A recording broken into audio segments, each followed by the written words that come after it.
আসসালামু আলাইকুম। Movie explain চ্যানেলে আপনাদের সবাইকে স্বাগত। আজকের মুভির গল্প এমন এক মেয়েকে নিয়ে যে কিনা ঘপাঘপ.com ওইসব টাইপের ভিডিও বানিয়ে মজা করত, কিন্তু এই বিষয়ে তার বয়ফ্রেন্ড কিছুই জানতো না।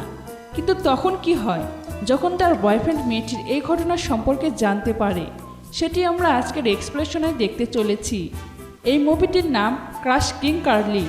তো চলুন আর দেরি না করে মুভির গল্প শুরু করা যাক। মুভির শুরুতে আমরা মুভির মেন ক্যারেক্টার অ্যালিকে লাইভে তার শরীরে আগুন প্রদর্শন করতে দেখি।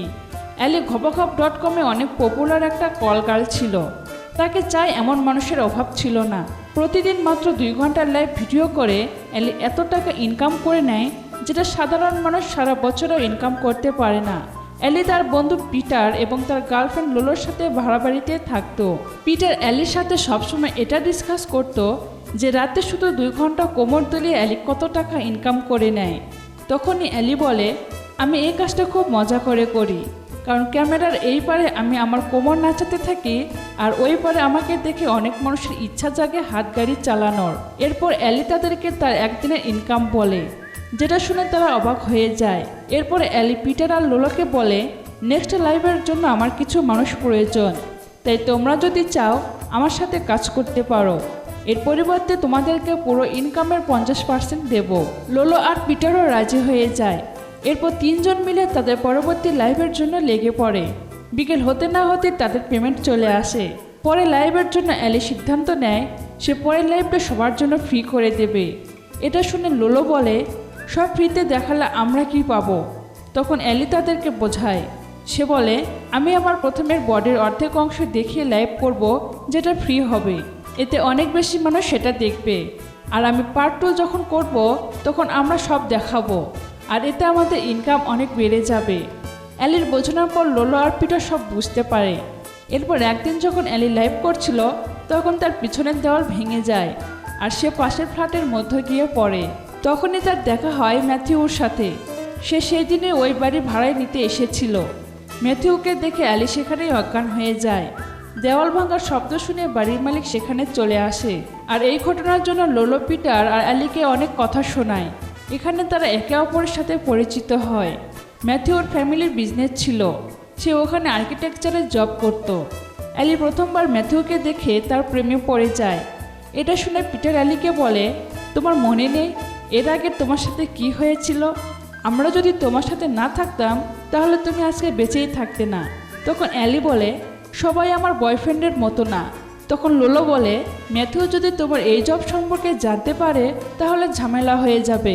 তখন অ্যালি বলে যে সে এই বিষয়ে কখনো জানতেই পারবে না।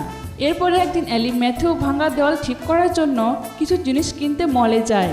তখন মলের মধ্যে কয়েকটা ছেলে অ্যালিকে দেখে হাই দেয় আর তার প্রশংসা করতে শুরু করে।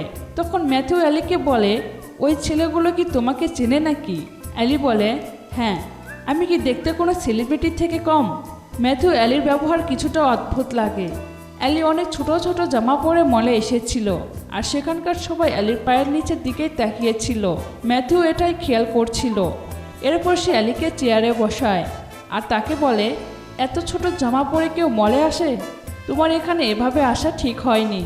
তখন অ্যালি বলে, যারা দেখছে দেখতে দাও, আমার এতে কোনো সমস্যা নেই। মলে অ্যালির একজন সাবস্ক্রাইবার ছিল। অ্যালিকে সামনে দেখে তার অবস্থা খারাপ হয়ে যায়।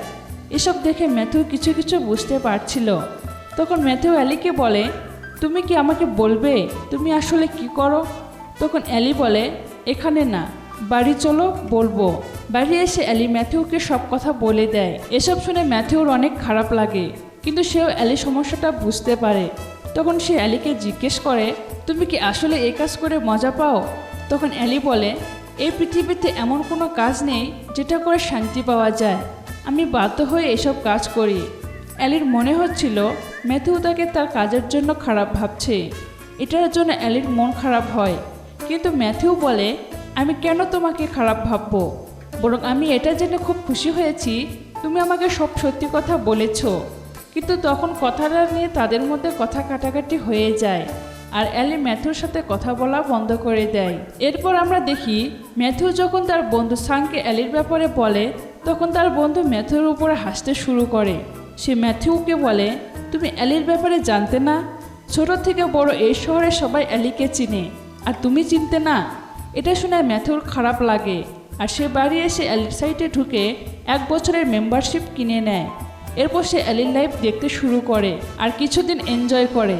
এরপর সে নিজেও এমন লাইফ করার চেষ্টা করে, কিন্তু অল্পতে সে বুঝে যায় এটা তার কাজ না। এরপর সে অ্যালির কাছে আসে আর তাকে সরি বলে। ম্যাথিউ বলে সে আসলে ভেবেছিল এই কাজটা অনেক সোজা, কিন্তু না, এভাবে লাইফ করা এতটাও সোজা না। অ্যালিও যেহেতু ম্যাথিউকে পছন্দ করত, তাই সে বেশিক্ষণ ম্যাথিউর উপর রাগ করে থাকতে পারে না। এরপর তারা তাদের ঘরের ভাঙা দেওয়াল ঠিক করতে চলে আসে। কাজ করতে করতে ম্যাথিউ অ্যালিকে বলে এসবের শুরু কিভাবে হয়েছিল। তখন আমাদের ফ্ল্যাশব্যাকের ঘটনা দেখানো হয়। আমরা দেখি অ্যালি যখন স্কুলে পড়তো তখন তার বোরিং ব্রেকের জন্য সবাই তাকে নিয়ে মজা করত। এই কারণে অ্যালি মাঝে মাঝে স্টোর রুমে গিয়ে বসে বসে একা কাঁদত।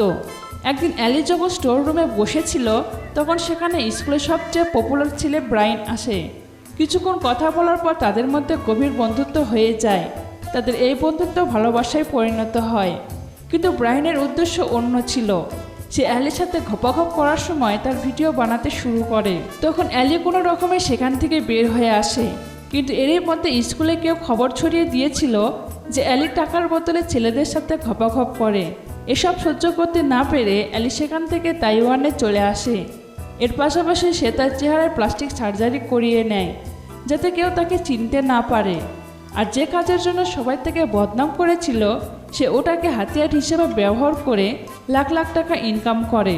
অ্যালির এসব কথা শুনে ম্যাথিউর অনেক খারাপ লাগে, কিন্তু তার মেশিন তো অন্য কথা বলছিল। সে সময় নষ্ট না করে অ্যালিকে পাপ্পি দিতে শুরু করে, কিন্তু অ্যালি বলে এখন না, সব আস্তে আস্তে হবে। আর এতদিন তুমি আমার ভিডিও দেখে হাত গাড়ি চালাও।